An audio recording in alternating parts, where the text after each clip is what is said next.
Bom dia, gente. Tudo bem? Prazer estar aqui com vocês. O Kleber me limitou a este espaço, então eu não vou conseguir chegar mais perto aqui de vocês, tá bom? Ele disse, por conta da falta da Ritalina, que eu não tomei essa manhã, você vai ficar só aqui, tá bom, Margot? Tá bom. Eu sou amigo do Kleber aí desde algum tempo aí no seminário, né? Nós nos formamos juntos. E de lá para cá a gente tem construído uma boa história de amizade, de companheirismo no reino. E graças a Deus, todas as vezes que um precisou, cuidar do outro, nós estávamos dispostos a isso, né? E aí ele fez esse convite de estar aqui essa manhã, esse dia com vocês. Então eu vou tentar o máximo possível, e vocês podem me interromper o tempo que for necessário, o momento que for necessário, para a gente aproveitar um pouquinho mais sobre o tema, sobre o curso. Falar um pouquinho de mim para a gente se aproximar, para a gente entender também quem somos e tal. Eu não vou pedir o nome de cada um, mas se você for me interromper, né, no bom sentido, eu posso fazer uma pergunta, você já dá o seu nome, tá? Para a gente poder tentar manter o máximo de intimidade, pelo menos, para ficar mais fácil da gente lidar aqui. Eu sou esposo da Melissa. Ontem nós completamos 11 anos de casados. Há 11 anos atrás o Kleber estava desafinando, tocando violão e cantando no meu casamento. Ele nem está aqui para a gente tirar sarro disso dele. E ontem foi um dia então especial para a gente, né? Há 11 anos juntos, para alguns é pouco, para outros é muito. Eu creio que para minha esposa tenha sido demais me aguentar nesses 11 anos, né? Mas tem sido bênção. Deus tem cuidado da gente. Nós já éramos fisioterapeutas antes de eu ir para o seminário. Nós temos uma clínica em Itu. Então acabamos dividindo o nosso tempo, assim como vocês: igreja, família, trabalho.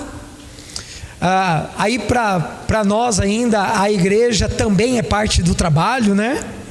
Porque acabamos de alguma forma sendo cobrados dessa forma, os nossos dons e talentos sendo utilizados também no serviço, né, da instituição. Então vocês imaginam como é a nossa rotina, né? Pela manhã, o que acontece, assim como a vida de todos, né? O que acontece dentro de casa, com os problemas do trabalho, com os problemas, entre aspas, da igreja.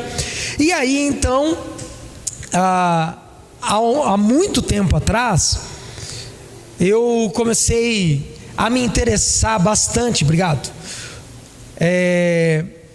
por evangelismo, pelo seguinte: eu venho de uma época que métodos de evangelização eram usados para aumentar o tamanho da igreja. Eu não sei quantos aqui nasceram, cresceram, tem mais anos de igreja do que de vida, né? Eu, por exemplo, nasci na igreja. Tem 40 anos que eu sou igrejeiro, né? Presbiteriano e tal. Quem aqui nasceu na igreja tem bastante tempo de igreja? Ok. Então vocês devem lembrar-se aí de algum tempo onde como que era tratado a evangelização dentro da igreja. Primeiro, existe índio perto da gente? Não. Então o missionário servia para quê? Só para falar para índio. Era essa a ideia no inconsciente coletivo, vamos dizer assim, né? Fulano é missionário, vai pregar lá na tribo, vai fazer evangelização por lá. Falava-se em evangelização, que nós fazíamos panfletos, e íamos aonde? No cemitério em 2 de novembro, em alguns movimentos de aglomeração, por exemplo, Dia da Bíblia, vai lá na Praça da Bíblia. Tem Praça da Bíblia aqui em Bragança? Tem? Lá em Itu tinha também, tem, né? Era em frente ao cemitério. Então lá estávamos nós com violão, cantando, as pessoas passavam e perguntavam o que estava acontecendo, recebiam um panfleto e a gente chamava isso de evangelização. Não está errado, não está errado, mas a gente precisa fazer uma divisão. O que é evangelização em massa? O que é evangelismo? Campanhas de evangelização, dom de evangelista. Então tudo isso está presente na vida da igreja e a gente vai começar o nosso papo por aí, então. E aí nesse mergulhar no tema de evangelismo, me identifiquei com a segunda parte ali do tema relacional. Por quê? Porque ao estudar a Bíblia, passei a entender, e isso outras pessoas também, que o Evangelho é relacional. Não existe essa ideia que foi um glamour na década de 70 de ter rádio, TV, né? Para você fazer evangelização. A gente aprendeu nesses 40, 50 anos que deu certo onde? Deu certo por efeito da mídia, né? Deu certo para quem é mais velho aí lembrar o Chico Anísio fazer piada com Jim Jones, né? O personagem do Chico Anísio imitando os pregadores evangelistas da TV norte-americana. Serviu para aliviar a culpa da instituição ao dizer assim: para quem você está pregando? Nós temos um canal de TV. Então o cara passava trocando, né? Ele estava naquele tédio. Acho que nós homens sofremos disso, né? Fica lá trocando de canal, nunca acha o que assistir, né? E a esposa fica doida com isso. E isso nos Estados Unidos já era muito comum lá atrás. Então, para aliviar a culpa, os caras tinham essa resposta: não, nós temos um canal de TV 24 horas falando de Jesus. Aí, então, partindo já para o nosso conteúdo, a gente precisa definir algumas questões, e eu vou fazer da seguinte maneira. Como é que vai funcionar o nosso curso? O quiz que você tem na mão é para a gente ir fazendo o reforço daquilo que for sendo falado, tá? Então você vai respondendo as questões conforme a gente vai passando aqui os slides e a nossa conversa. Então, para a gente começar, eu gostaria que você respondesse a primeira questão aí, para você, para depois a gente entrar na parte de definições, e você vai poder escrever o que quiser, vai poder fazer a pergunta que quiser. Mas a primeira pergunta é assim para você: é mais fácil ou mais difícil, quando você se compara a alguma outra pessoa, falar sobre a fé que você tem com pessoas que ainda não conhecem Jesus? Como é para você? É mais fácil, nem difícil, ou mais difícil? Marca aí. E eu preciso que você faça isso agora, porque ele já vai ajudar a nossa dinâmica aqui do curso, ok? Para você, é mais fácil ou mais difícil do que para outros falar sobre a fé com pessoas que ainda não conhecem Jesus? Todo mundo já respondeu? Quem respondeu que é mais difícil? Levanta a mão. Nem fácil nem difícil, levanta a mão. Mais fácil, então, joia. Eu achei que ia ficar mais equilibrado, para a gente poder fazer uma divisão aqui, né? E aonde será que está a nossa dificuldade de falar da nossa fé para outras pessoas? O que vocês acham?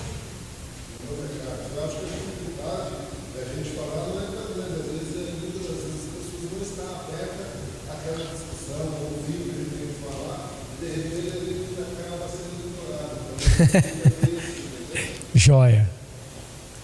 A gente vai conversar sobre isso ao longo do curso também.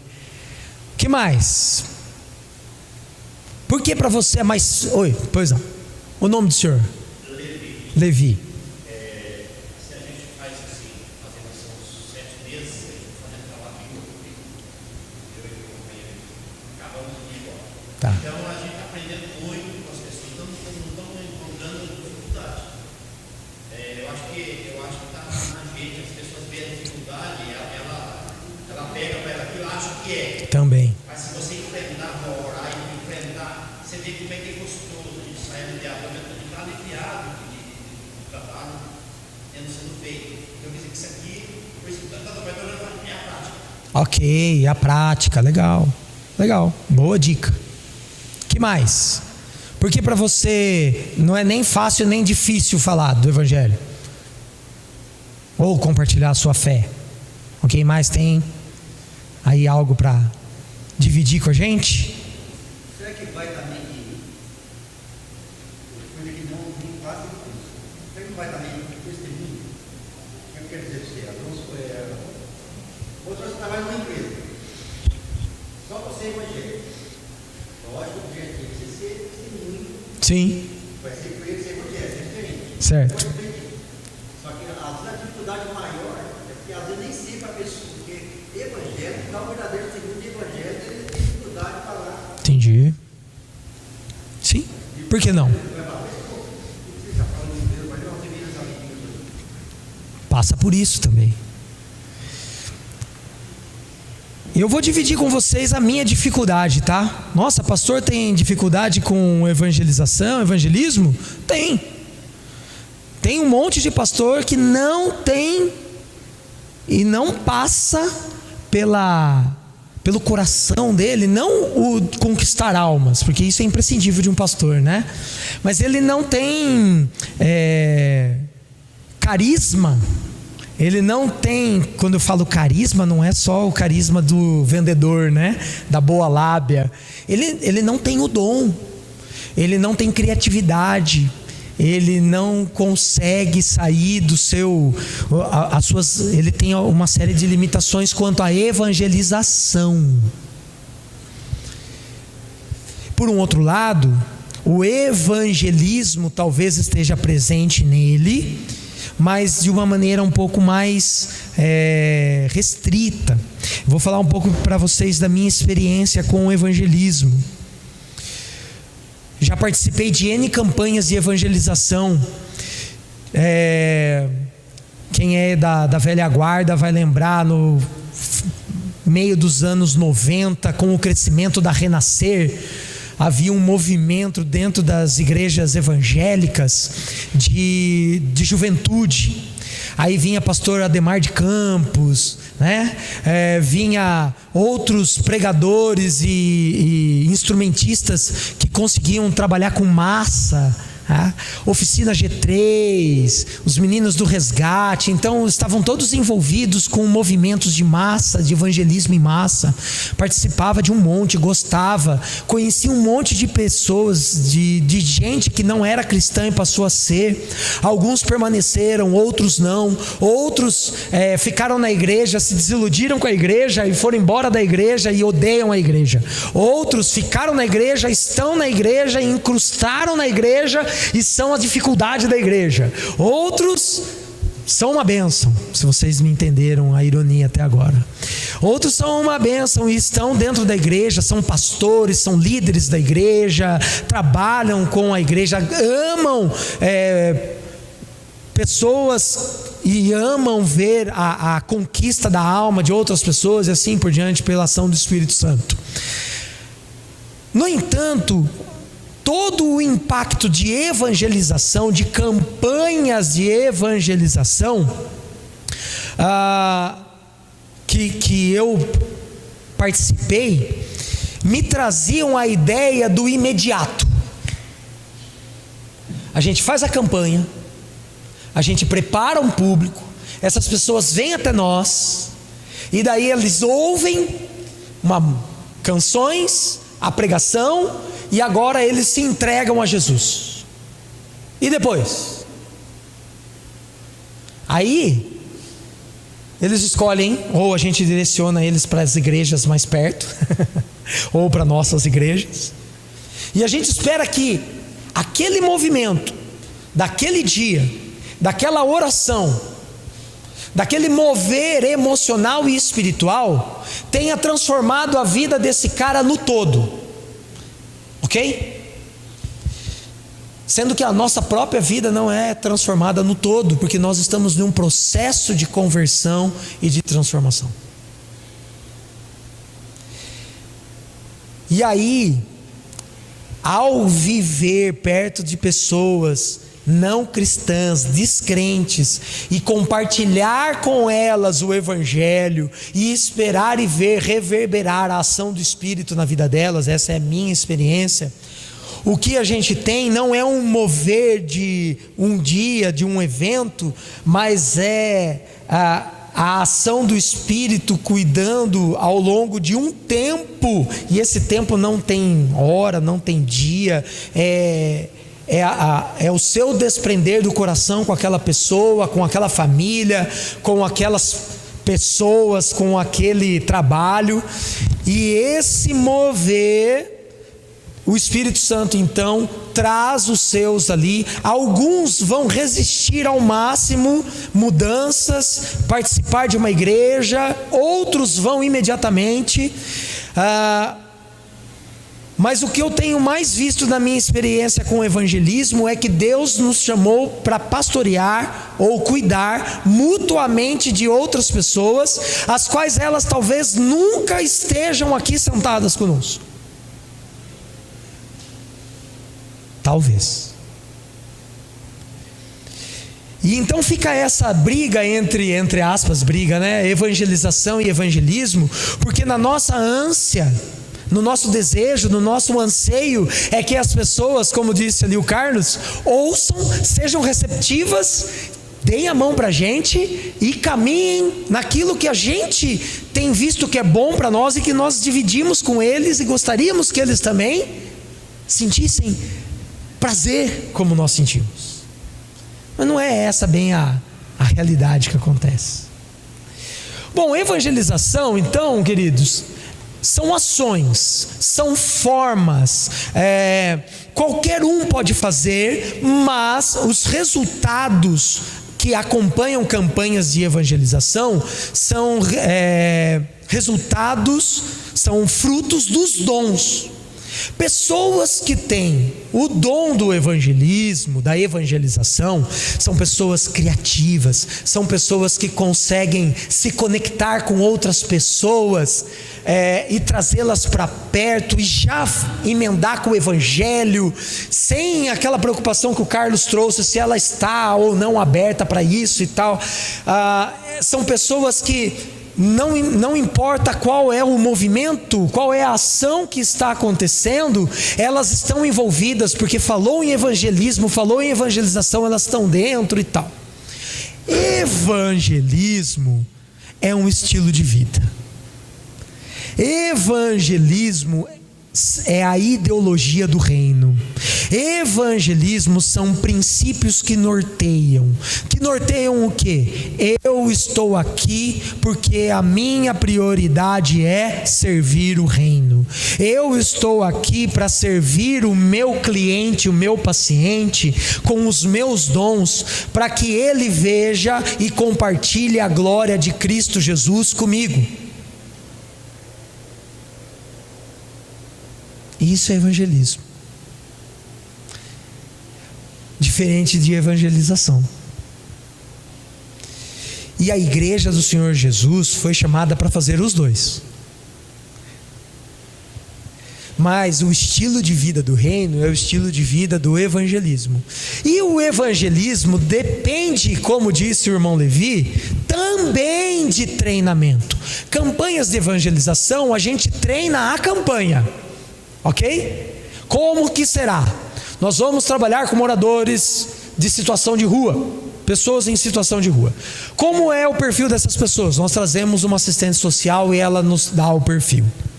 Onde eles se encontram? E a gente vai mapear isso no mapa de Bragança Paulista. Como será essa abordagem? Essa abordagem será desta forma. Nós não vamos... Eu participei de um movimento que chamava Resgatar Vidas. Nós no começo não levávamos violão, não levávamos Bíblia, levávamos marmitex, versículos decorados, e sentávamos para conversar com as pessoas.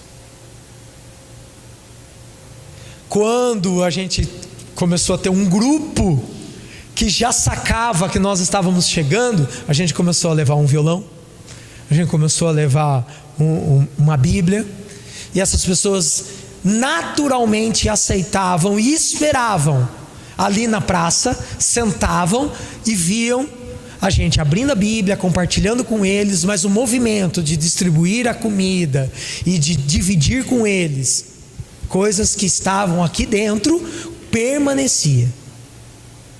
E a gente continuava fazendo tete a tete com eles isso. Com isso eu tenho uma boa história. Nós conhecemos um cara que foi CEO da Ford do Brasil. O cara, na época, isso tem 17, 18 anos atrás, ele tinha um salário de 15 mil reais. Ele surtou, largou a família e foi embora. Foi viver na rua. E nós conhecemos esse cara. E esse cara ficava de longe, vendo o movimento, os qual aquelas pessoas foram treinadas para fazer. E quando nós abordamos ele, foi um tempo depois, não foi na primeira nem na segunda vez que nós o vimos ali, nós descobrimos que ele falava 3 línguas, que ele era engenheiro mecânico, e que ele não estava afim de falar o nome verdadeiro dele. A gente falou: tem alguma coisa na história aí, Vi. Ou é tudo mentira, ou é muita verdade. Quando nós conhecemos a história dele, que nós conseguimos convencê-lo que um movimento de cidadania era resgatar seus documentos, seu nome, ter um contato e dizer para a família que ele estava vivo e tal. Ele tinha uma namorada que também estava em situação de rua. Os dois saíram da rua, foram trabalhar. Ele foi reencontrar a família, pedir perdão. Toda a questão de processo, porque ele foi tido como morto, para reaver documentos, etc., para poder fazer o divórcio, porque a esposa não era mais viúva, né?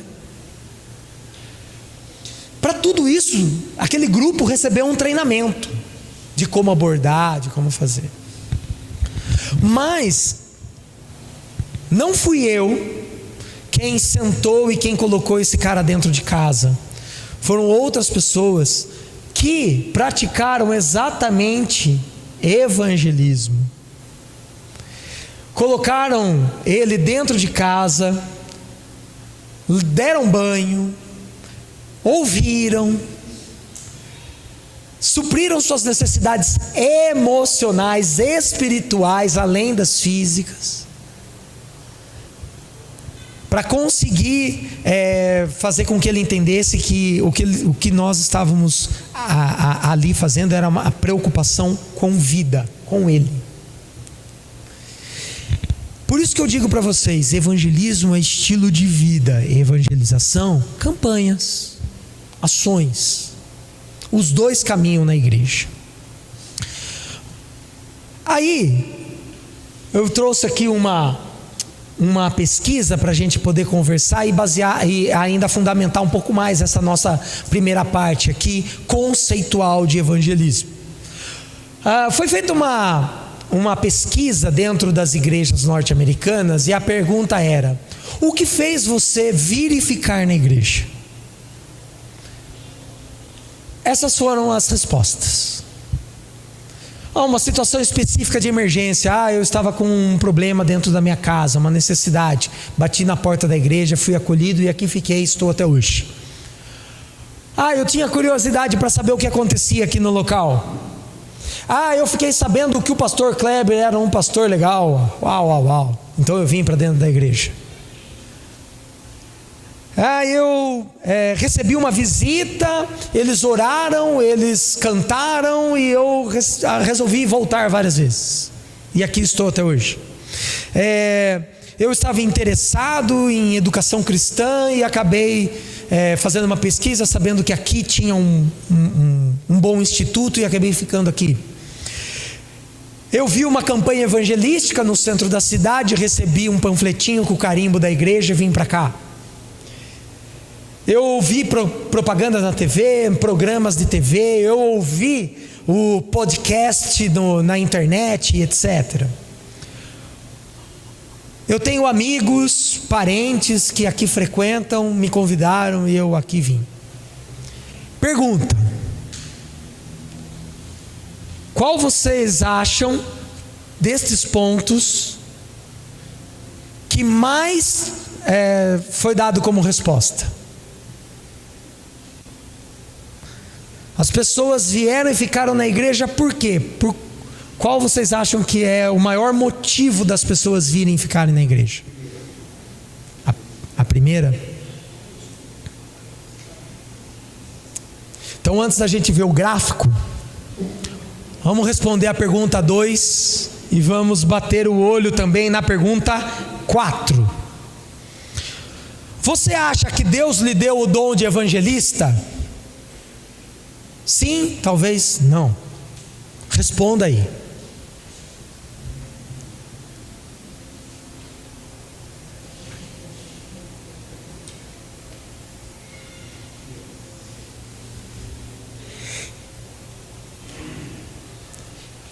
Pergunta 4.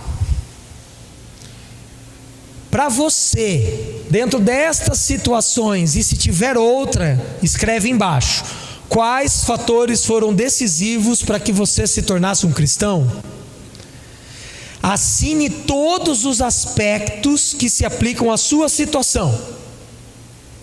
Vai lá.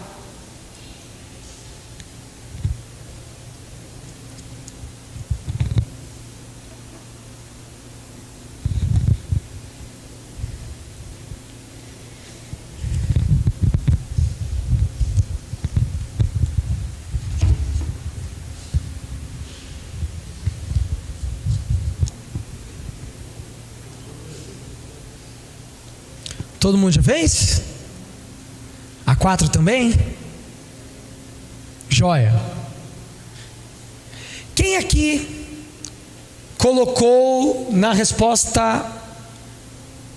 Eu não vou perguntar da resposta 2 por enquanto, tá bom? Mas na 4, quem aqui colocou que o pastor foi o motivo pelo qual você se tornou cristão e ficou na igreja? Cara de pau. Ninguém? Perfeito. Quem aqui colocou educação cristã? Um dos motivos ou o único motivo, Levi? Um dos. Tá legal. Quem colocou situação de emergência, necessidade, que nem o... Joia. Olha só a resposta do gráfico aqui, ó. Situação de emergência, curiosidade, o pastor, a visita, educação cristã, campanha de TV e rádio, aqui, amigos e parentes dentro da igreja.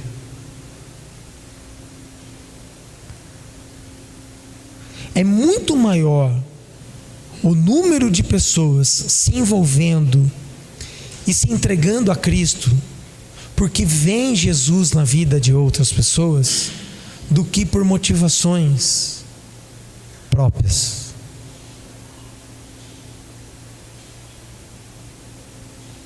Então, o grande segredo são os relacionamentos. Por isso que o evangelismo tem como tríade treinamento, que é o que nós estamos fazendo hoje, amor e hospitalidade. Nós precisamos estar aptos, ou pelo menos abertos, a abrir nossa casa e também a ir a outros locais, né? Pois não. Tornando-se um cristão, aí no caso, toda essa enquete aí seria você se tornando eu respondi assim, ligar a uma igreja, uma denominação, pode ser através de um pastor, de uma visita, de amigos, esse negócio. Eu entendo assim, seria estou. Certo. Cristão, assim, não tem maneira de ver, seria realmente esse amor de Cristo. Mas essa é uma condição que nós temos, né? Nós temos essa crítica. E o neófito? Mas e o neófito? O neófito não tem essa crítica ainda. Concordo com você. Tradição, religiosidade. Não estou aqui para julgar isso, né? Nós não estamos, né? A igreja não está aqui para isso. Mas é verdade, existe. Existe um movimento, né? De eu nasci na igreja, estou na igreja, sou até pastor da igreja, mas porque eu não conheço outro mundo, né? Existe. Mas a pergunta foi do Instituto Barna. Então, o norte-americano tem sempre essa questão assim: como você se tornou um cristão? O que fez você vir a uma igreja? Porque para eles não tem como você ser cristão fora da igreja, né? Então, talvez se a gente fosse fazer a pergunta, nós usaríamos quais foram os elementos da sua conversão, né? Talvez. Mas essa é a nossa crítica, né? Nossa crítica. Fica entre a gente. Vamos lá. Então, rede de relacionamentos, eu vou contar para vocês um pouco como é que funciona isso, para a gente poder sair dessa parte conceitual sobre evangelismo e evangelização. Vou contar para vocês a história do Michael. O Michael se converteu em 1978 e ele se converteu porque um amigo falou para ele do evangelho. Ele passou a frequentar a igreja, fez então a sua profissão de fé, batismo e etc. E então, em 1981, em um jantar com a sua irmã, 1978 para 1981, em um jantar com a sua irmã, ele então falou do evangelho para ela, e a sua irmã entendeu que estava sendo atraída por Cristo Jesus para a sua graça, para dividir a sua glória, e ela passou então a falar disso para com a sua mãe e o seu pai, e ambos se converteram,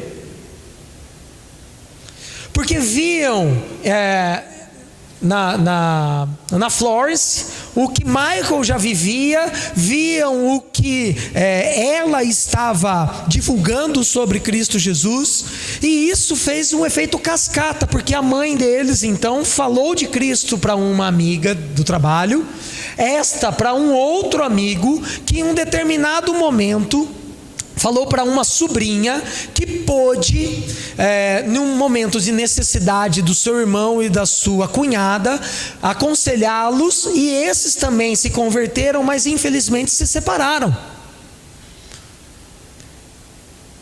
Mas mantiveram-se dentro da sua conversão, do caminhar com Cristo e etc.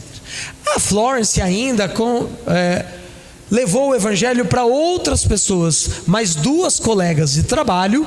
Uma delas também levou para uma terceira, que apresentou o Cristo Jesus à sua filha de apenas 14 anos. E isso foi no ano de 1986, 78 a 86, é que essa rede toma este corpo. Em um caso da caminhada da Florence com evangelização, ela fez um trabalho no trem, na estação de trem da cidade, conheceu um moço, o qual ela falou do evangelho, que passou também a levar o evangelho a outras pessoas e conquistou mais um para o reino.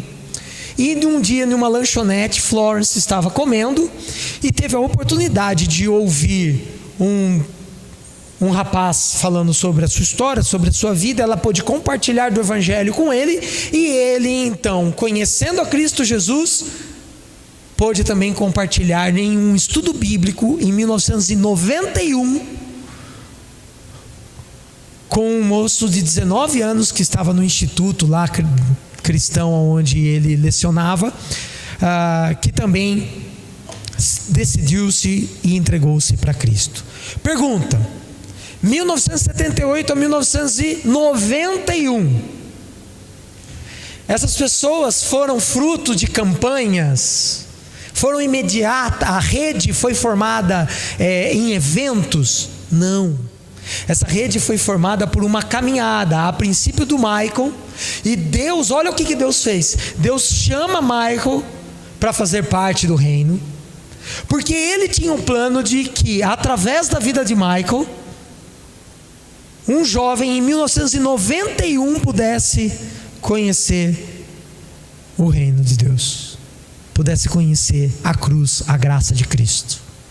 1978, 1991. A gente não tem ideia, dimensão daquilo que Deus está fazendo através das nossas vidas. Michael não esperava que aquela conversa de um jantar com a sua irmã, que, se vocês perceberam, é quem tem o dom de evangelização aqui, porque é dela que parte o mergulhar em campanhas, estar numa lanchonete, ouvir, poder aproximar e falar de Cristo Jesus para alguém. Michael não esperava que Deus usasse para que Florence fosse levantada e os seus dons e talentos fossem usados para o reino. Aí que eu pego o gancho do que o Levi falou. Nós precisamos nos dispor para isso, estar abertos para esse movimento de Deus.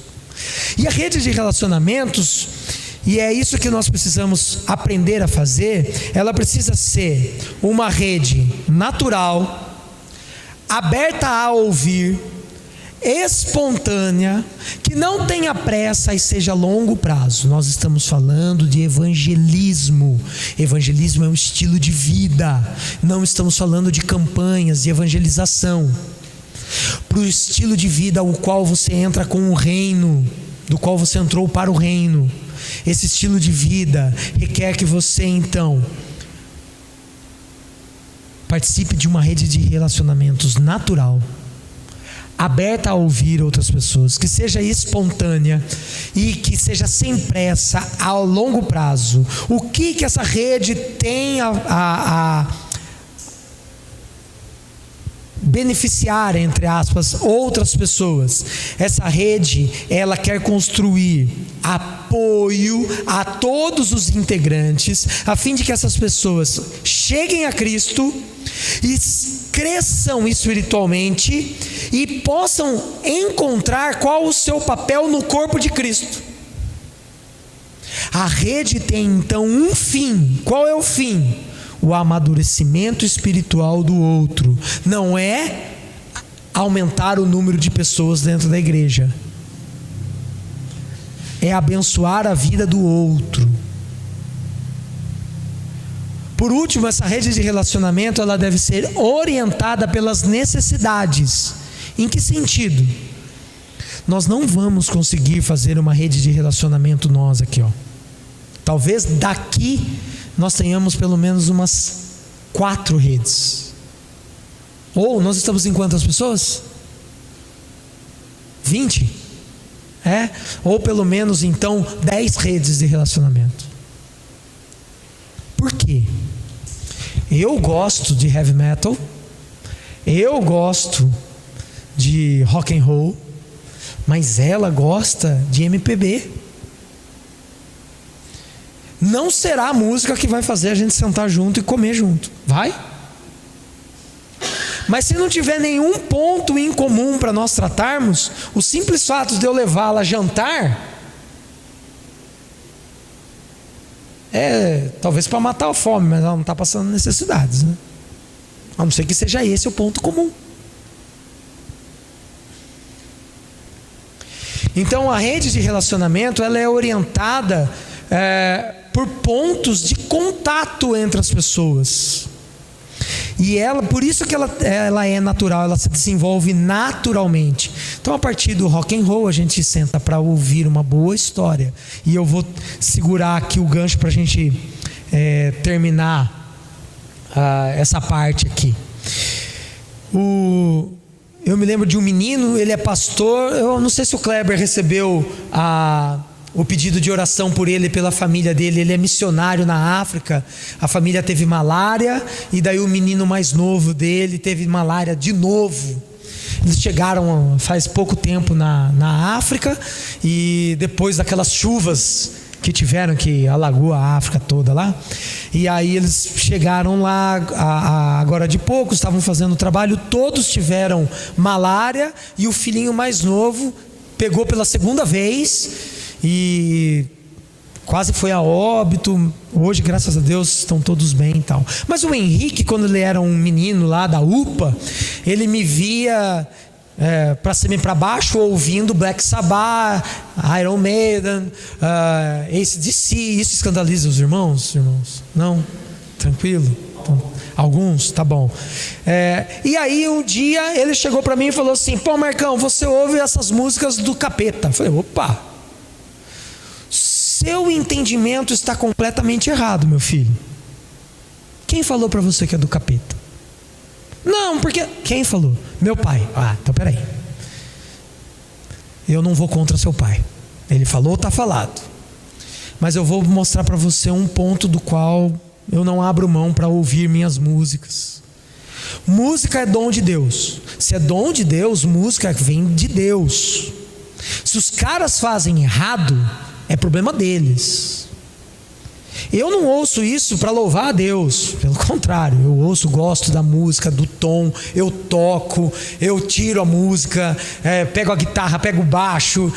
Na época eu ensaiava com uns amigos, a gente tocava junto. Aquele era o nosso ponto de contato. E cara, eu não faço isso para louvar Satanás. Sai dessa, irmão. Agora, é verdade que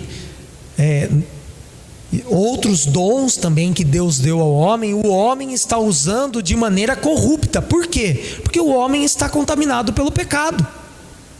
Existem ótimos administradores de empresa que estão roubando as empresas. Existem ótimos professores que estão abusando da sua autoridade ou das crianças em sala de aula. Aí você vem falar que a música que está tocando no rádio é do capeta. O problema não é a música, é o que o homem faz com ela. É o pecado que habita o homem. Muito tempo depois o Henrique me encontrou e falou assim: cara, você sabe qual foi um divisor de água na minha vida? A sua definição sobre dom de Deus e música. Aquele momento eu entendi que tudo pertence a Deus, e que é Satanás que tenta fazer todas as coisas serem deles. Falei: bem-vindo ao clube. Então esse ponto de contato que é importante nas nossas redes de relacionamento. É isso que vai construir redes de relacionamento. E esse exemplo que eu dei para vocês chama-se gancho evangelístico, que a gente vai falar um pouco quando a gente voltar, tá bom? Vamos fazer uma interrupção? Tomar um café? Gente, você tem aqui então a sua folhinha. Nós vamos fazer esse exercício aqui da família ampliada para a gente começar o nosso papo aqui, dar continuidade. Tem duas questões que nós não fizemos, que é a 3, que pergunta assim: que pessoa mais influenciou você na decisão de se tornar um cristão? Esse é um exercício que você vai fazer, só você. Pensar na pessoa que mais influenciou você, e você vai colocar aí 6 adjetivos ou características dessa pessoa. Então, por exemplo, a pessoa que mais me influenciou foi minha mãe. A primeira característica que eu colocaria da minha mãe aí é piedade e temor. Se você perguntar o que eu lembro da minha mãe e por que ela me influenciou, sempre que eu falo da minha mãe com relação à fé, eu lembro da minha mãe lendo Bíblia. Então o que influenciou não foi o que minha mãe tanto falou, porque mãe fala demais para filho. Não foi tanto o que minha mãe falou, foi o que eu vi. E o que eu vi era sempre uma mulher diante da palavra de Deus e testemunhando a palavra de Deus.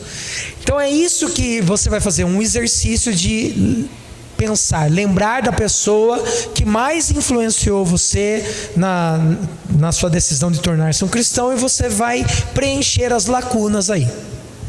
No exercício 5, é um exercício quanto a redes de relacionamento. Você vai preencher o seguinte: três pontos, 3 assuntos que você acha que você tem facilidade em falar. Por exemplo, aqui o Kleber e o irmão, como é o nome dele aqui, Kleber? O Williams, estavam falando aqui sobre Francis Schaeffer. Então, talvez um assunto que eles gostem de falar sobre Francis Schaeffer. Então ele vai colocar ali filosofia, talvez, não sei.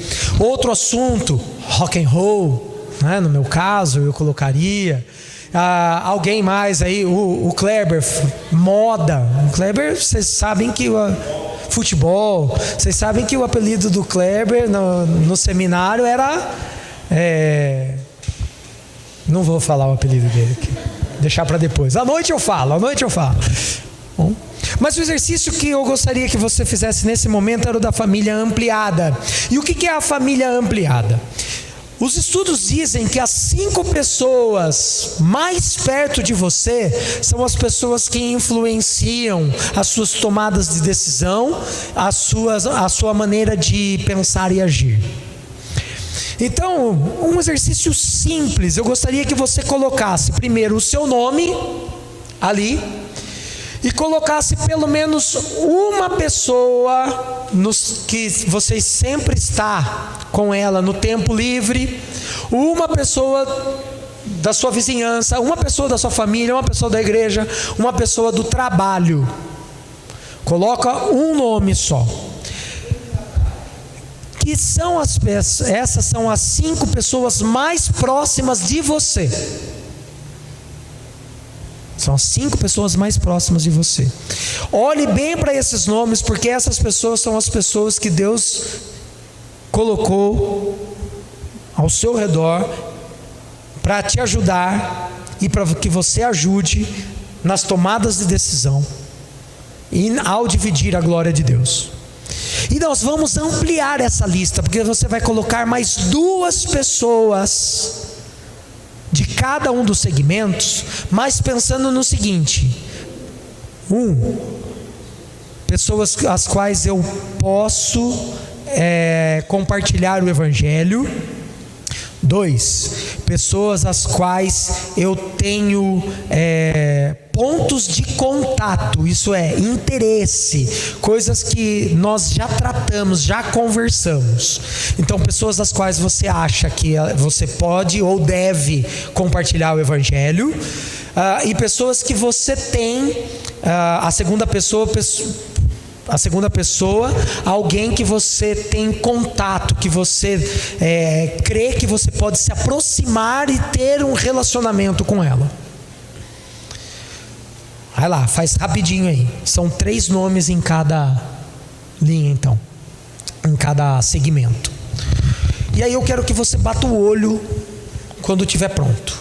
Vai lá, assim que você terminar, levanta a mão, só para eu saber quem já terminou. Primeiro, as pessoas mais próximas. Segundo, as pessoas às quais você acha que deve compartilhar o Evangelho. Terceiro, as pessoas que você tem algum ponto de contato que você possa compartilhar.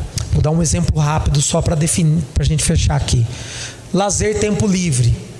Talvez você não tenha contato com essa pessoa no seu tempo livre, mas algo que você faz no seu tempo livre, você sabe que essa pessoa também gosta, por exemplo, futebol.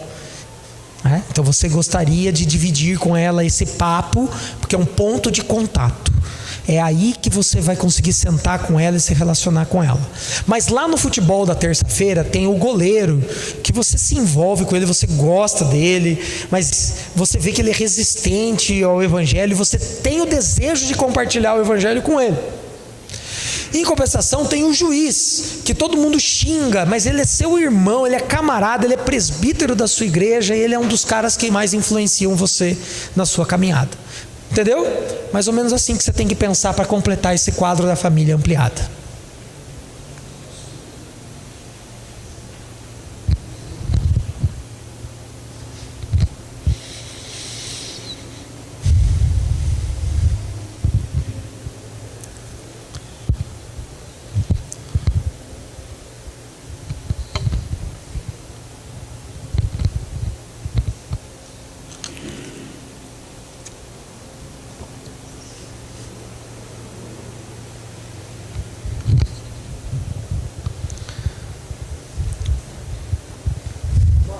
Oi. Não entendi, fala de novo. Uai. Não. Você vai colocar uma pessoa de dentro da igreja que é a mais próxima de você. A segunda pessoa é a pessoa da qual, e eu acho que deve ter, você sabe que você precisa compartilhar e aproximar-se dela por conta de dividir mais o evangelho com ela. Neófitos, por exemplo, é uma pessoa dessa, né? Ela acabou de chegar na igreja. 3, uma pessoa a qual você tem aqui dentro da igreja, que você acha que você tem um ponto de contato que você pode dividir com ela. Ponto de contato que é esse? Pode ser o futebol, pode ser educação cristã, pode ser Francis Schaeffer, pode ser o que você quiser. Tá? Pensa da mesma maneira com todos.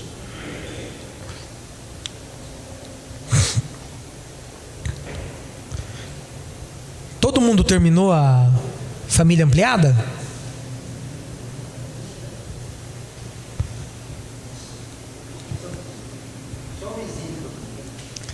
Vizinho, para você ver como a gente tá mal, hein? Não consegue pensar no vizinho.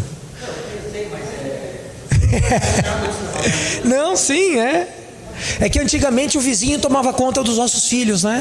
Tinha a chave de casa. Agora a gente passa longe do vizinho porque ele é chato. E a gente também é chato para ele.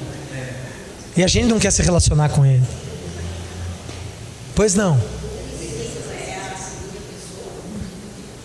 Não entendi também. A senhora tem um vizinho bem próximo da senhora? Tem. Então a senhora põe o nome dele aí. A senhora tem um vizinho o qual a senhora acha que ele está precisando ouvir do evangelho através da sua vida? Coloca o nome dele aí. Olha, existe um terceiro vizinho, não precisa ser vizinho da rua, talvez do bairro, sei lá, o qual a senhora tenha um ponto de contato com ele. Por exemplo, tem a fulana de tal aqui da rua de trás que a gente sempre troca a receita. Ok, então a receita é um ponto de contato. É através da receita que Deus está promovendo o encontro da senhora com ela. São esses 3 nomes que a senhora coloca aí.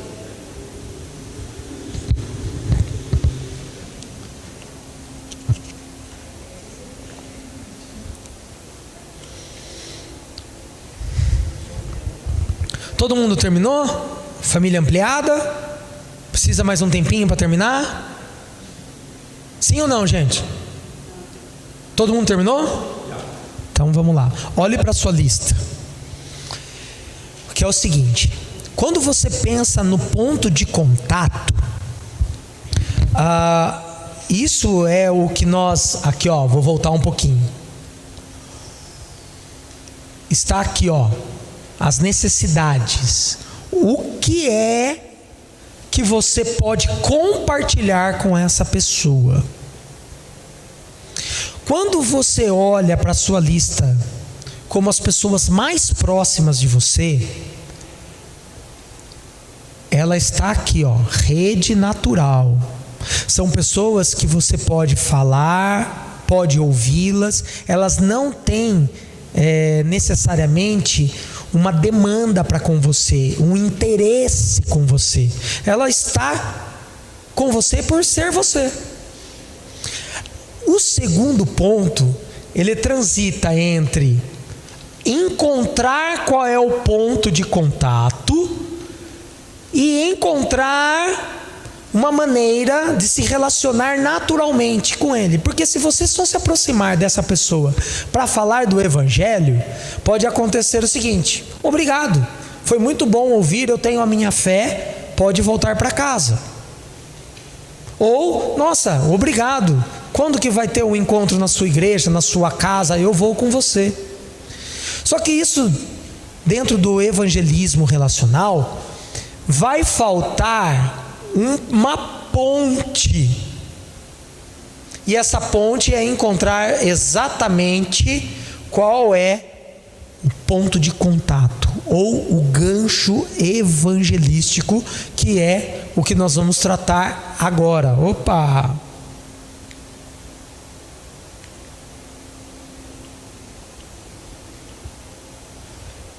Gancho evangelístico. Então, numa conversa com alguém, ou num dado momento da situação com alguma pessoa, acontece um movimento o qual você consegue expressar e apresentar a ação de Deus naquele momento.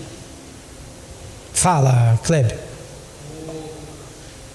gente estava hoje de manhã, aí no grupo 3, vocês falaram sobre o coronavírus.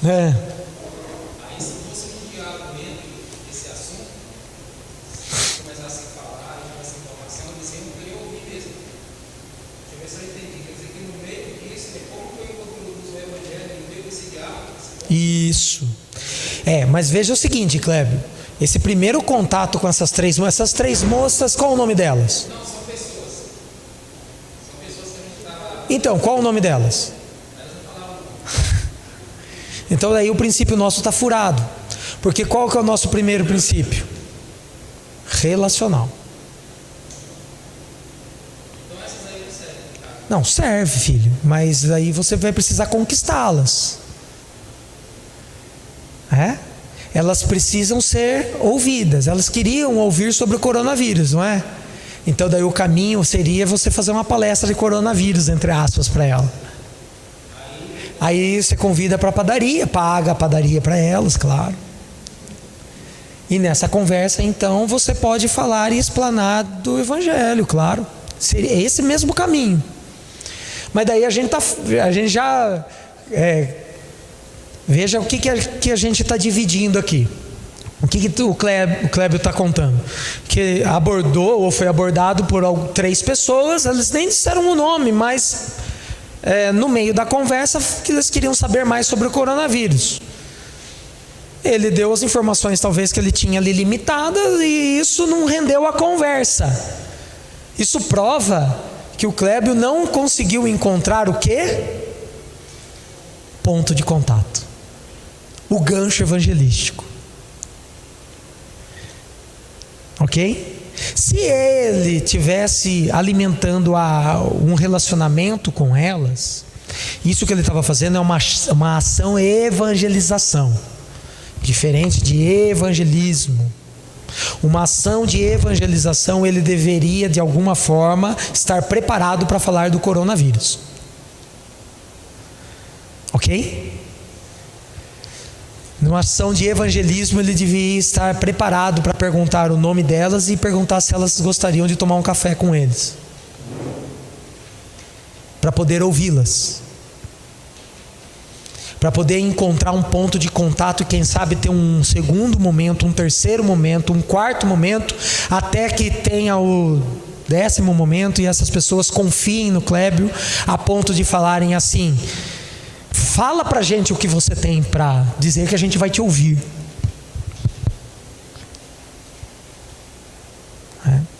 Evangelismo quer tete a tete. Não é encontrar só alguém na estação ou no ponto de ônibus e falar de. Faz parte, principalmente se essa pessoa tem, como a irmã do Michael, a Florence tem, que eu mostrei aqui para vocês, o dom de evangelização. Ela é uma evangelista. Deus abençoa dessa forma. Michael não. Mas foi através da conversão do Michael que a rede relacional aconteceu, de 1978 a 1991. E qual é a importância de cada pessoa daquela rede? Todos eles têm um interesse na vida do outro. Qual é o interesse? Engajá-los. Engajá-los na igreja do Senhor Jesus. Uma comunidade que venha servir e amar. Uma comunidade que segue o exemplo de Jesus, que serve e ama, ok? Isso é evangelismo.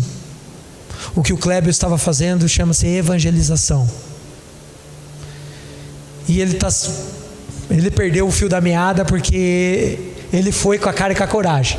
Agora o que vai acontecer? Na próxima semana ele já sabe que ele tem que ir no bolso coronavírus, que ele tá. Espera aí que eu vou tirar a cola aqui, ó. Já tem tantos contaminados, tal, e ele vai ter isso daí de informação para manter a conversa, para continuar a ação de evangelização.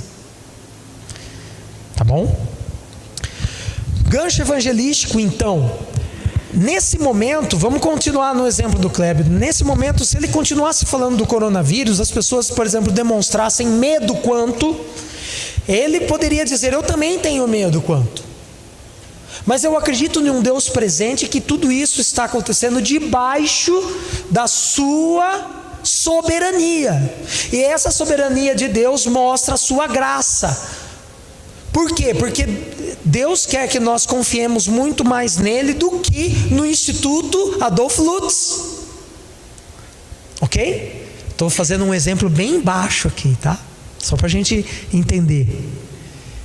Aí essas pessoas, se conquistadas e confiantes naquilo que o Clébio tem a dizer, vão olhar para ele e falar assim: como assim, cara? Deus não confia na Adolf Lutz? Não.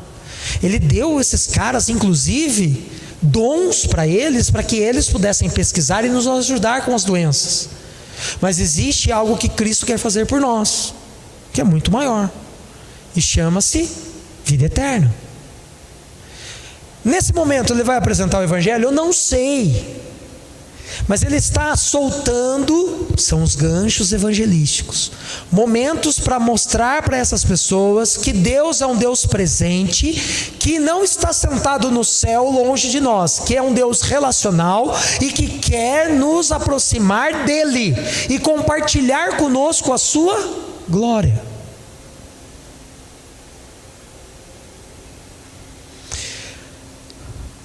Então, o gancho evangelístico é a oportunidade de apresentar, inclusive, outros cristãos que vão influenciar essa pessoa. E daí o Clébio, então, vira para essas pessoas ali na mesa da padaria e fala assim: mas olha, inclusive o Levi, aí o Levi vem lá do outro grupo, senta com eles. O Levi, vou apresentar para vocês, ele não teve coronavírus, mas ele já estudou muito sobre coronavírus e tal, e ele teve uma experiência com H1N1. É mesmo? É. Como é que foi a experiência? Aí o Levi, estou inventando aqui, tá, gente? Aí o Levi conta a história de como foi fazer capelania com as famílias daqueles que se contaminaram com H1N1 há 10 anos atrás, antes do Tamiflu. Ok? E agora as pessoas vão olhar para o Levi e falar assim: nossa, você tem essa espiritualidade, esse conhecimento do reino, essa experiência. Agora o Levi também soma com a conversa e com a influência na vida dessas pessoas. É no encontro só que a gente vai conseguir fazer isso? Não, é ao longo de um relacionamento. E relacionamento a gente sabe que leva-se um tempo para ser construído. Todo mundo, quem aqui é casado? Quem aqui é casado há mais de 10 anos fica com a mão levantada? Quem aqui é casado há mais de 20 anos fica com a mão levantada? Quem aqui é casado há mais de 30 anos? Ok. Quem aqui é casado há mais de 40 anos? Opa, 30 anos então. Pergunta: vocês realmente botam a mão no fogo pelo cônjuge de vocês?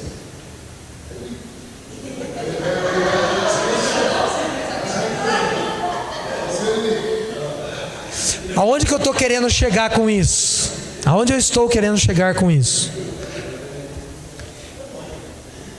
Aonde que eu estou querendo chegar com isso? Eu não sei vocês, meus irmãos, mas não é incomum para mim acordar, olhar para minha esposa e às vezes perguntar: mas foi com ela mesmo que eu casei? Porque tem algumas coisas que acontecem no dia a dia da gente, eu falo assim: de onde você tirou isso? Essa é nova para mim. Porque cada dia tem uma faceta nova rolando.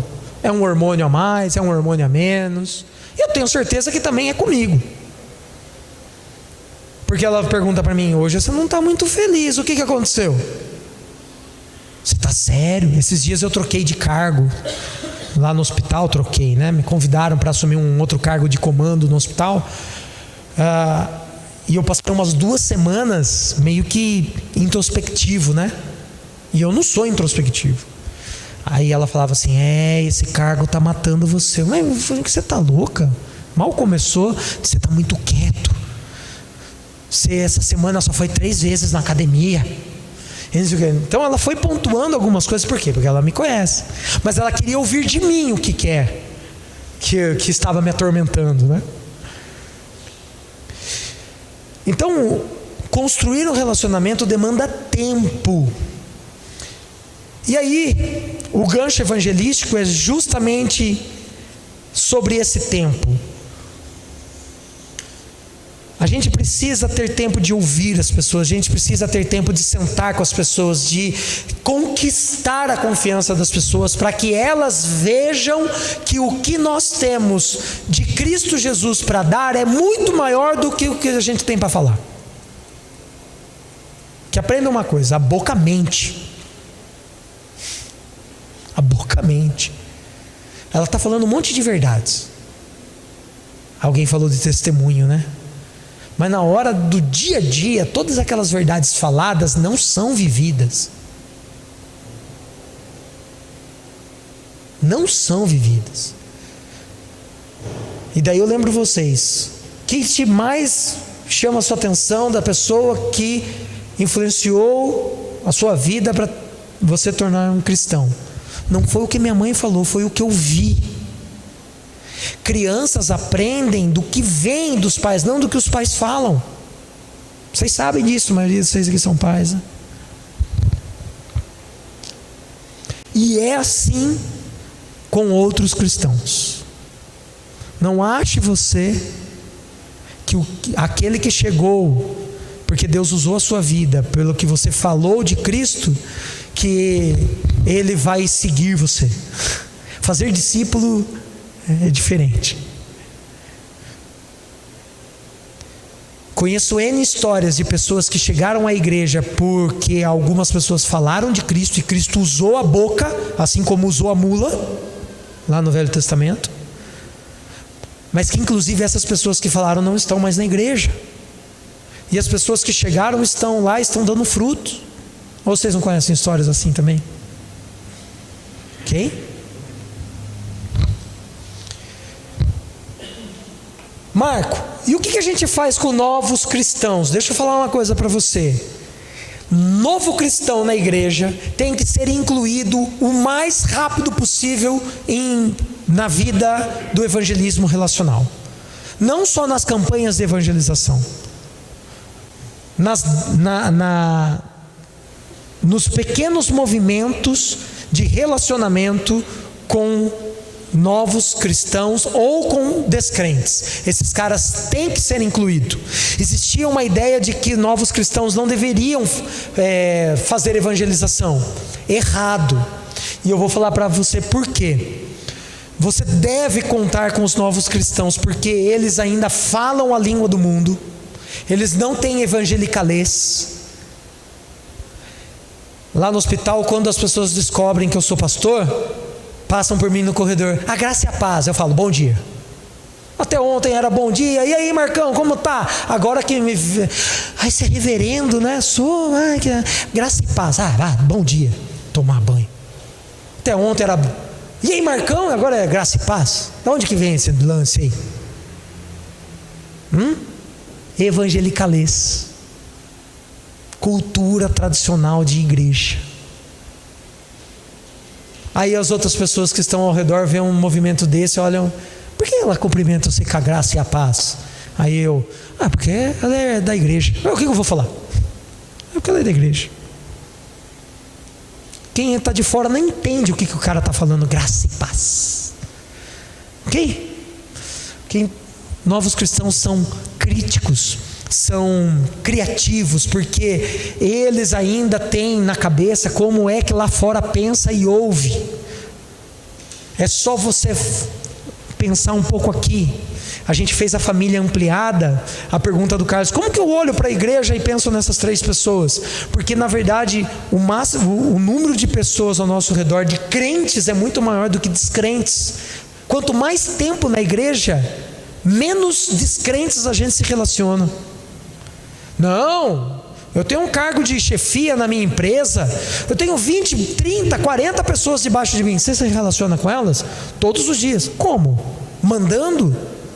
Conferindo o emprego delas? Elas não estão nem aí para você relacionalmente. Politicamente pode ser. Cuidado. 2, eles estão emocionalmente ligados com o evangelismo. O evangelho transformou a vida deles, eles querem transformar o mundo. 3, novos convertidos têm mais contatos de fora da igreja do que nós. A gente está assim, na igreja, as pessoas novas, convertidas, neófitas, pessoas mais não têm dúvida. Então a gente está se sentindo assim, por exemplo, eu, 2 pessoas, por exemplo, nas redes sociais, vamos ficar assim, Sim. A igreja tem que tomar conta. Se você individualizar, fazendo, você toma conta daquela, você toma conta daquela, assim, orar com ela, a gente ora com ela, então você vai até as pessoas novas. Sim. Você, o recém-convertido, você ter relacionamento, porque você joga no geral, a igreja tem que, a turma não faz. Então se você colocar essa, ideia, Sim. se por pessoa, toma conta daquela vida lá, ora com ela, dentro da igreja, pega uma pessoa que é uma cura, mas toma conta dela, o outro pega a outra, vai fazendo isso, a gente alimentando a igreja, Criando a rede dele, né? joga no geral, ninguém faz nada, joga É. no geral, ninguém cuida. Infelizmente, por anos a gente tratou espiritualidade, irmãos, eu quero que vocês entendam bem essa crítica, tá? A gente tratou espiritualidade como agenda da igreja. O que eu tenho que fazer para esse irmão se ligar com Cristo? Aí eu boto uma agenda para ele. Por anos a gente fez isso. Por anos a fio. O que a gente tem que fazer para esse cara se ligar com Cristo? Estar com ele. Aí o que a gente faz? Estar com ele na igreja. Aí a gente vem, o pastor cuida do culto, está tudo certo. Mentira. Isso mesmo. Mentira. É religiosidade só. Tem que cuidar. Façam aí, na sua folhinha do quiz, número 7, na segunda folha. 3 pontos que teoricamente, quando juntos, chamamos de gancho evangelístico. Eu vou deixar para vocês responderem. E aí eu só vou dar os pontos. Daí você fala se você acertou, se você errou. Quais são os 3 pontos que juntos nós chamamos de gancho evangelístico?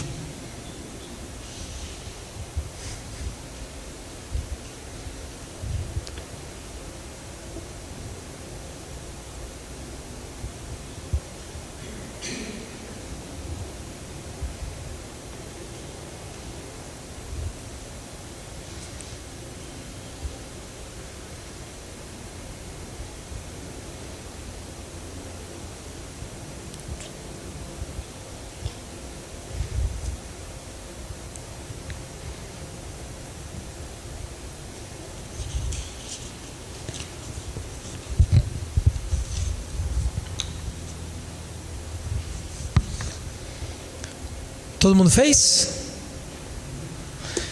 Vamos lá. Quais são os 3 pontos? Quem fala?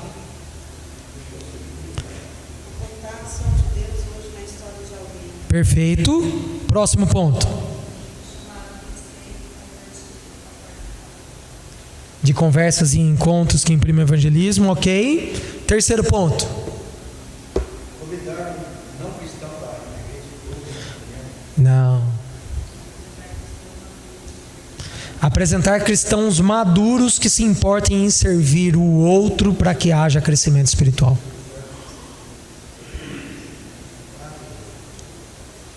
Isso é gancho evangelístico. Então, gancho evangelístico. Primeiro, apontar Deus na história da pessoa hoje. O Deus presente hoje. Segundo, chamar um recém-convertido para participar do evangelismo, e não de evangelização, do evangelismo. Incutir na vida desse cara um estilo de vida. 3, apresentar cristãos maduros que se importem em servir o outro. O que esses caras querem? Que esse que possivelmente se converta, se engaje, encontre o seu lugar no reino de Deus, na igreja de Cristo Jesus. Ok?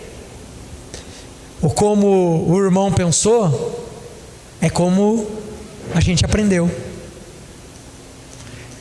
A espiritualidade está na agenda da igreja. Sacaram?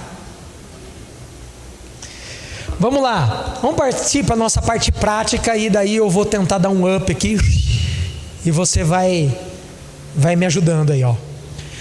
Parte prática, nós vamos fazer o seguinte: apresentar a história de salvação a alguém. Como que é essa parada então, Marcão? Primeira coisa que a gente faz: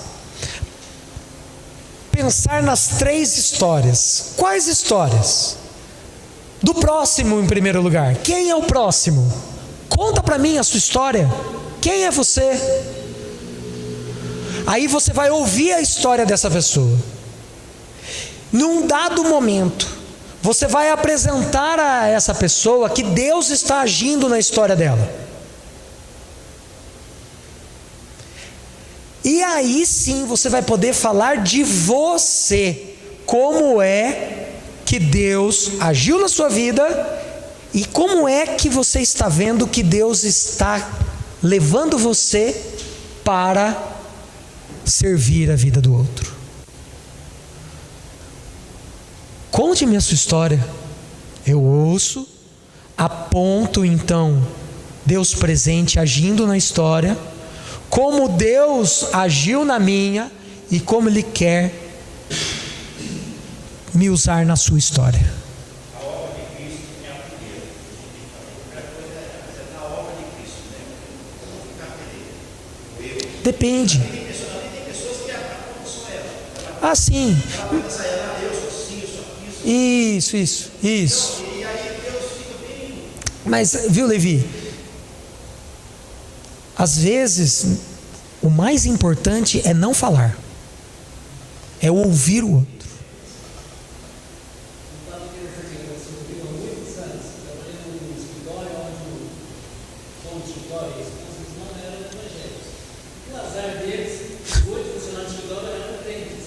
Azar, sensacional. Porque daí, fazia tempo que a gente estava estacionando uma empresa e tal, e a gente tinha que viajar uma vez por semana. Uhum.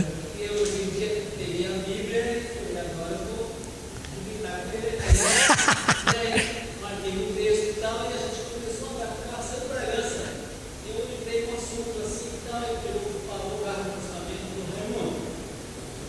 Eu chamei o cara, você fala em salvação, salvar por quê? Eu sou um empresário bem sucedido. Tenho uma esposa maravilhosa. Ganho super bem. Não tenho problema de saúde. O cara quebrou minhas pernas. Ficou sem o gancho para dar. Por isso que o mais importante é ouvir. Porque uma hora a gente ia ouvir e o Espírito Santo ia mostrar qual é o momento de apresentar.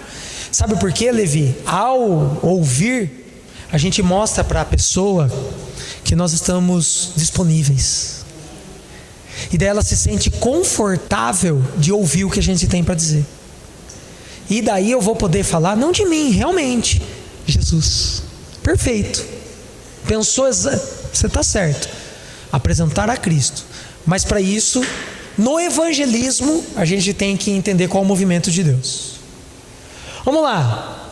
Olhando para o próximo, então, conte a sua história. Você não vai virar para a pessoa e falar assim: conta a sua história para mim, né? Você vai fazer o quê? Vai parar para ouvi-la. Então, nesse momento, você vai mostrar interesse pelo outro, pela sua história, o que ele quer contar dele. Você tem que pensar, sabe, quando você olhou a sua esposa, que não era esposa ainda, era só aquela jovenzinha que você estava a fim de conquistar, né? Então era nesse momento que você queria ganhá-la. E para ganhar você tem que mostrar interesse, tem que deixar ela falar de si, mostrar o que ela gosta, não é? A mesma coisa aqui. Ouvir, perfeito. Ouvir e falar pouco. Porque quando você fala muito, você cai no erro que o Levi já alertou. Eu faço assim, eu sou assado, eu já vi, eu já fiz muito, eu tenho essa experiência. Então daí você falou mais de si do que realmente deveria.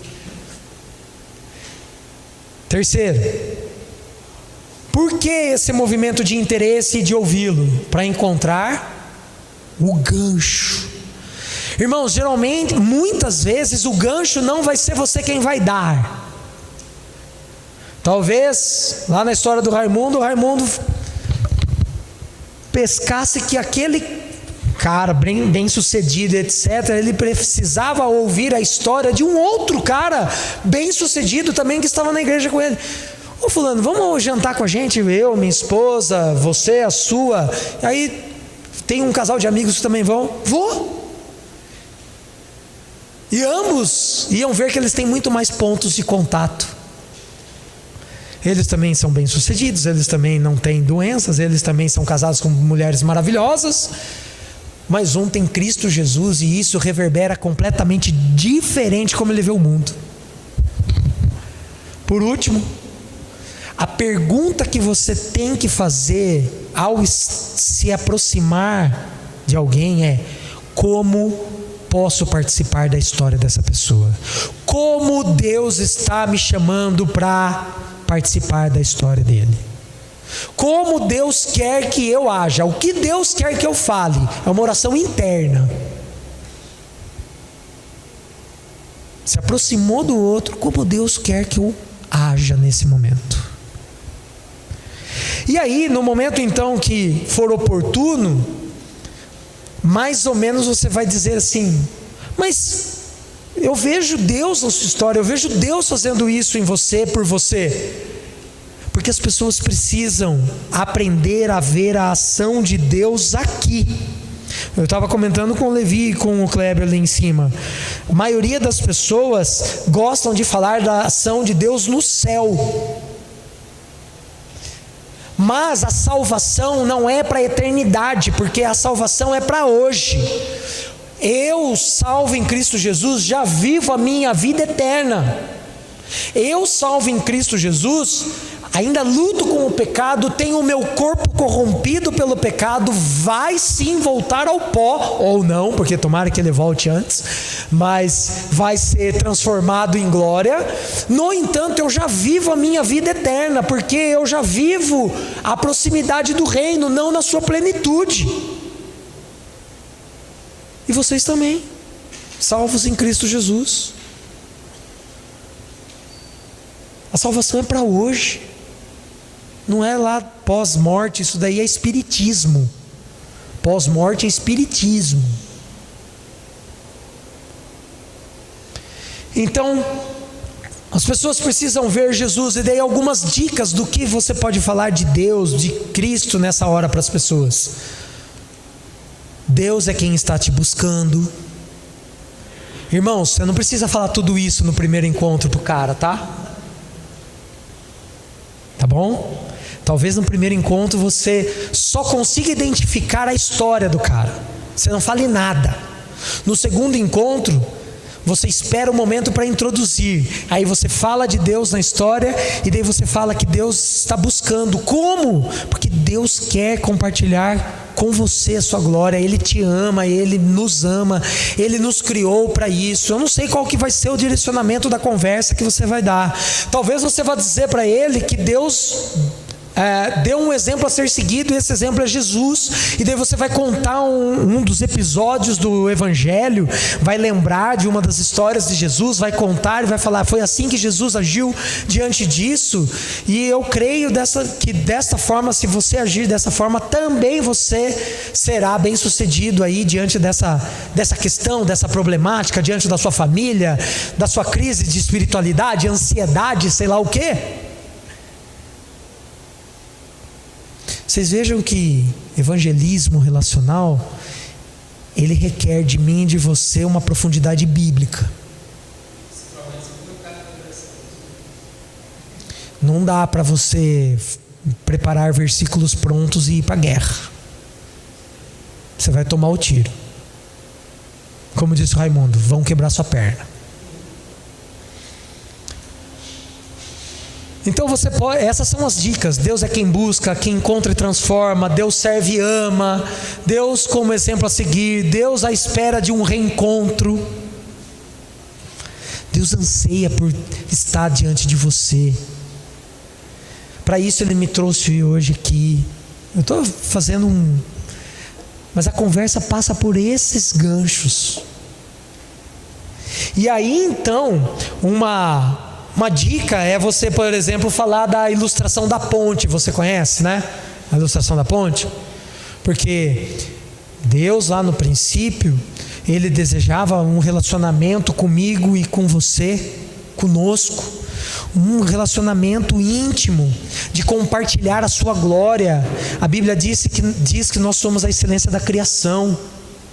Nós somos a imagem e semelhança de Deus, mas o homem quis viver separado de Deus, e ao viver separado, ao longo da história da humanidade, tudo o que o homem tem feito na tentativa de se salvar, ele infelizmente tem sido mal sucedido, e isso tem o levado à morte, porque o salário do pecado é a morte. Nós fomos destituídos da glória de Deus, nós carecemos do quê? Da glória, do cuidado, da ação de Deus, dessa busca de Deus por nós. Por isso que então Ele enviou Cristo Jesus, que venceu a morte e fez com que então as nossas tentativas caíssem por terra, e então agora, por meio de Cristo Jesus, nós encontramos a Deus. Somos salvos. Nós somos salvos dos nossos pecados, nós somos salvos de nós mesmos, nós somos salvos de achar que nós não precisamos de ninguém, nós somos salvos de achar que nós precisamos fazer alguma coisa para Deus se alegrar de nós. É por Cristo. Uma ilustração simples. A gente pode desenhar isso num papel, numa mesa de lanchonete, de bar. Ok? A partir desse momento então, aí eu vou apresentar a minha história e fazer dela então a nossa história, porque você contou a sua, eu contei a de Deus, e a minha agora é nossa história. Aí eu vou poder falar de um testemunho, como Deus agiu na minha vida. Eu vou poder apresentar o Evangelho. Eu vou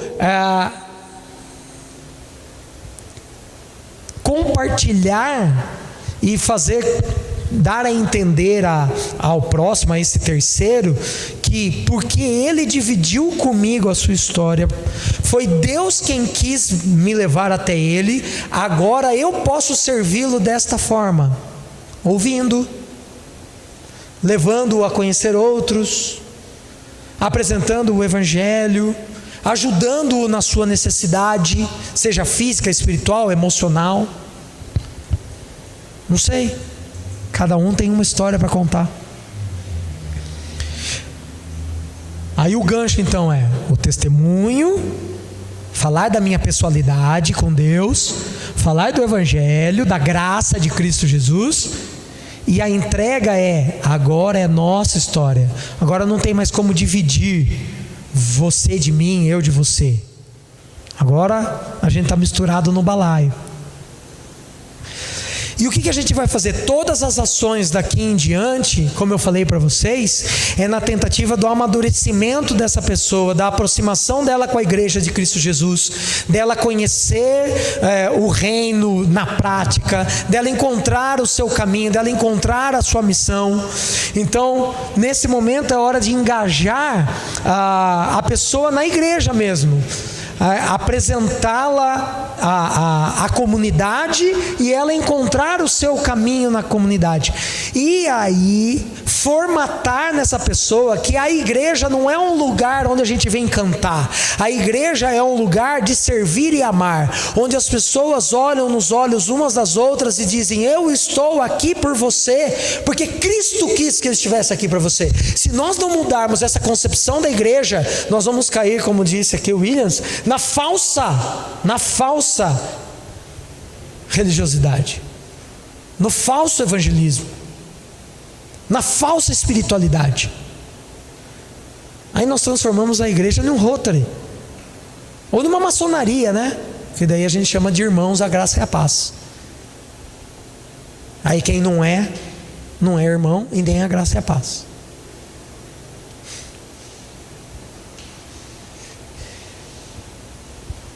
Essa pessoa vai então entender, nós precisamos fechar isso com elas precisam entender a diversidade da igreja, os dons, ela precisa entender que ela tem um papel, ela precisa desenvolver o seu papel dentro da comunidade, ela também precisa estar disposta a servir e amar, não somente a ser servida e amada. Vejam que o evangelismo relacional também transforma a vida da igreja. O estilo de vida é a fim de levarmos nós a um outro movimento de igreja.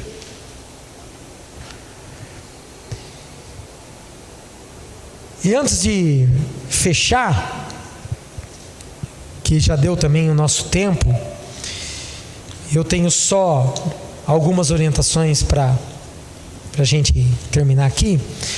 Quero saber se algum de vocês tem alguma questão a fazer, e eu vou incentivá-lo a, antes de sair daqui, você continue aqui os seus exercícios, para poder firmar bem o que nós conversamos aqui.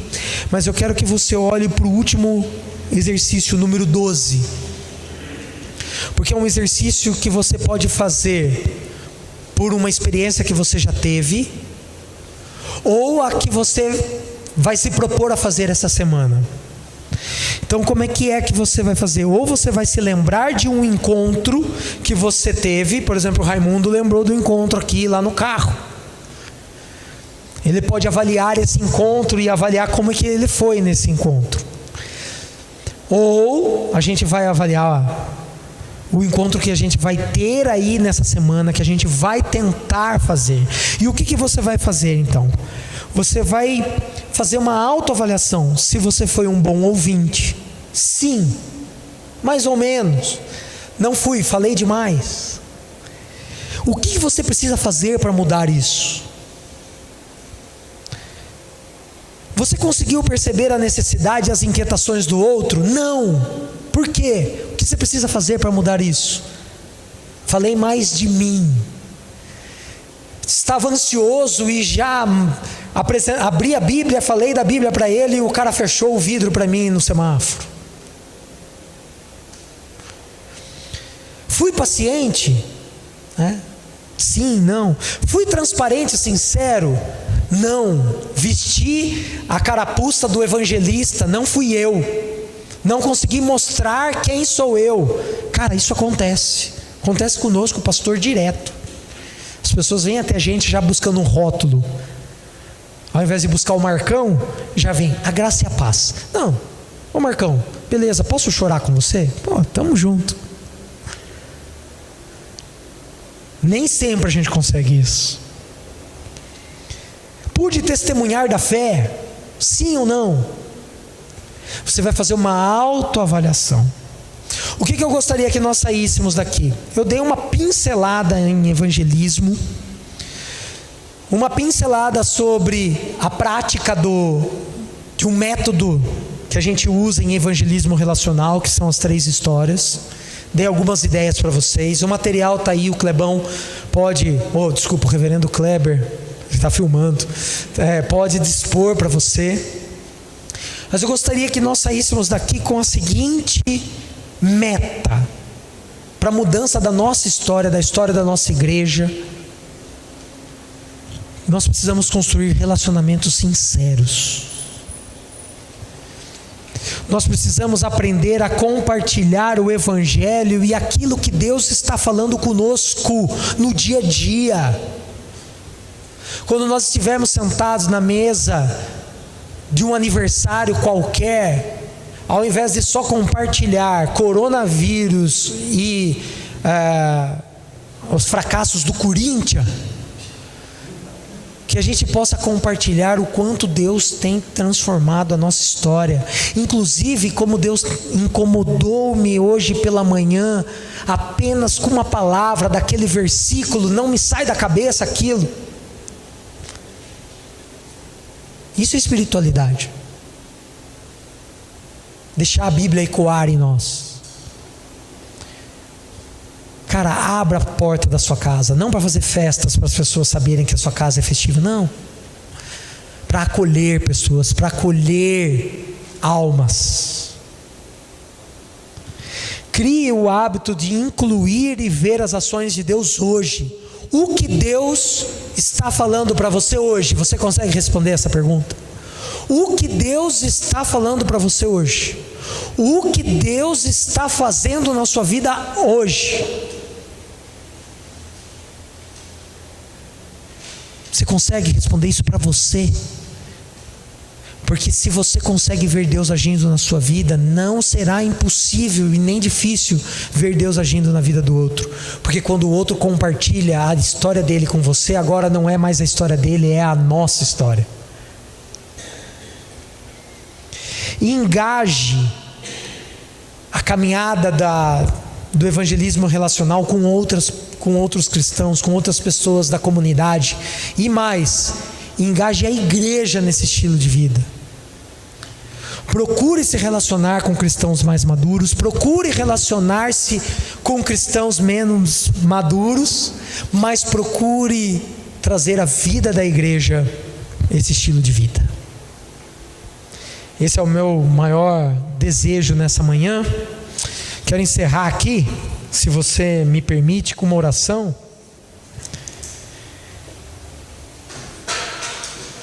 E daí você pode aí ainda ao final aí fazer terminar aí o seu quiz para trazer aí a sua memória e óbvio reafirmar aí alguns princípios importantes que nós tratamos hoje, tá bom? E se você tiver alguma coisa, quiser fazer alguma pergunta, eu estou à disposição.